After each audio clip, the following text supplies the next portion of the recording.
Hai semuanya, aku Kia Febrianti Setiawan, dari SMP Regina Pacis Surakarta, kelas 8E nomor 19, dari kelompok E Young Buddhist. Gimana nih kabar kalian di tahun baru ini? Baik-baik saja kan? Pasti grup Young Buddhist doain agar harapan-harapan kalian di tahun 2021 ini bakalan tercapai ya. Halo semuanya, nama saya Dapat dari SMP Regina Pacis Surakarta, kelas 8E nomor absen 8, tentunya di grup Young Buddhist. Di rumah aja ya, semua jangan lupa jaga kesehatan dan jaga lingkungan.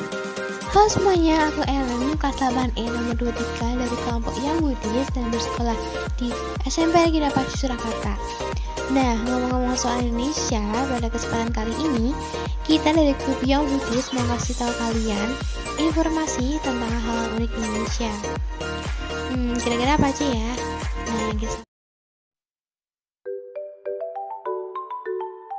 Halo, di video kali ini grup Young Buddhist bakalan memberi informasi dari berbagai contoh suatu hal yang unik yang ada di Indonesia. Namun bukan hal yang biasa aja loh, tetapi kita bakalan menyajikan informasi tentang Indonesia di masa dulu dan masa sekarang. Disimak ya.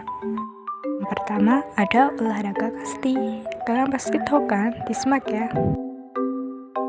Dalam sejarahnya permainan kasti ini sudah dimainkan di Inggris sejak zaman Tudor pada tahun 1774 di Pretty Little Pocket Book yang disebut lingkungan. Setelah membahas olahraga kasti di dunia, sekarang kita akan membahas sejarah bola kasti di Indonesia. Di Indonesia, permainan bola kasti sudah dikenal oleh masyarakat sejak zaman dahulu. Bahkan ada yang mengatakan bahwa permainan kasti ini sudah dimainkan oleh masyarakat pada zaman kerajaan-kerajaan di Nusantara yang turun-temurun dimainkan hingga sekarang.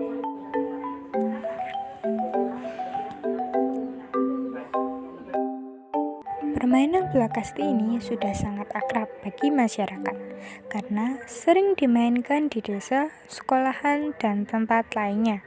Permainan bola kasti cukup bagus dimainkan di lapangan berumput dengan permukaan berbentuk persegi panjang, di mana lebarnya berbanding 1:2.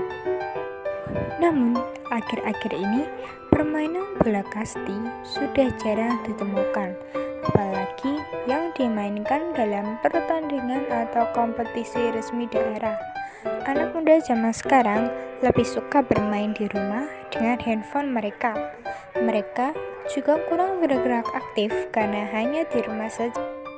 Harapkan supaya kita generasi muda tidak melupakan olahraga ini, namun mengembangkannya, bahkan mengadakan kompetisi di daerahnya, agar olahraga kasti dapat diminati dan semakin berkembang. Oke, saya akan menjelaskan materi prakarya ini. Oke, tanpa basa-basi kita baca nomor 1. Oke, nomor 1 ini adalah filet ikan. Filet ikan adalah irisan daging ikan tanpa tulang, tanpa sisik, dan kadang tanpa kulit. Sebagai bahan mentah dipakai ikan yang benar-benar segar. Sisik-sisiknya dibuang lalu ikan dicuci bersih-bersihnya. Filet ikan dapat diolah menjadi sebagai produk seperti pempek, stik ikan, bakso ikan, dan lain-lain. Oke, kita lihat ke halaman selanjutnya. Oke, yang kedua ini adalah bakso ikan. Bakso ikan adalah olahan ikan yang terdiri dari beberapa pilihan bahan pokok seperti ikan, tuna, surimi, udang, kakap, dan marlin. Diramu dengan tepung tapioka dan rancingan bumbu istimewa masing-masing, mempunyai rasa khas. Bakso ikan sangat nikmat dimasak dengan cara direbus atau digoreng dan disajikan saat masih hangat. Oke, kita ke halaman berikutnya. Nah, yang ketiga ini adalah surimi. Surimi merupakan salah satu bentuk produk olahan setengah jadi yang dimiliki daya guna tinggi dalam pengembangan hutan olahan ikan. Surimi dapat diolah menjadi bagian macam produk makanan dan dapat pula digunakan sebagai campuran olahan dari sosis, nugget, bakso ikan, dan lain-lain. Oke, kita ke halaman selanjutnya.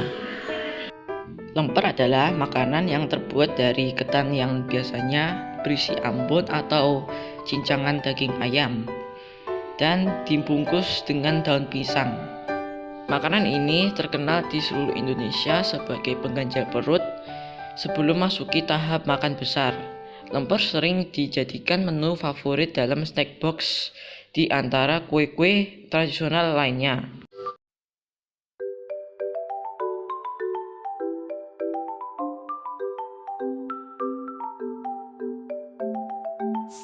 Nah, sekarang gantian nih mau ngasih kalian informasi tentang poster. Poster atau plakat adalah karya seni atau desain grafis yang memuat komposisi gambar dan huruf di atas kertas berukuran besar, mengaplikasikannya dengan ditempel di dinding atau permukaan datar lainnya, dengan sifat mencari perhatian mata sekuat mungkin. Karena itu, poster biasanya dibuat dengan warna-warna kontras dan kuat. Nah, sekarang mau kasih tau kalian perbedaan antara poster zaman dulu sama zaman sekarang. Kalau kita ke poster zaman dulu, poster dibuat oleh kulit kayu atau kulit hewan. Ada juga yang menggunakan tangan, jadi kayak diukir. Kalau modelan itu lumayan sulit karena harus memproses kulit kayu terlebih dahulu baru diproses menjadi poster. Kalau kita pindah ke zaman sekarang, poster udah gampang banget buat dibuat. Kita bisa lewat handphone, laptop, printer, dan alat-alat lainnya.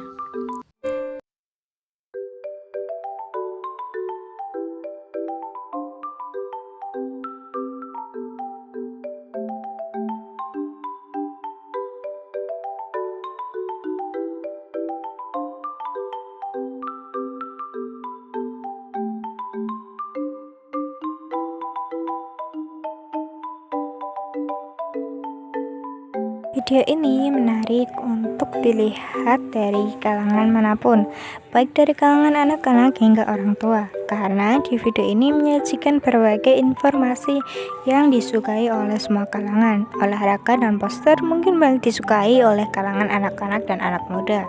Olahan masakan mungkin banyak disukai oleh orang tua. Dan juga diharapkan semua para penonton dapat menyukai bahkan mencontoh hal-hal yang video ini sampaikan. Kuharap video ini dapat disukai oleh para penonton di Indonesia dan terpopuler.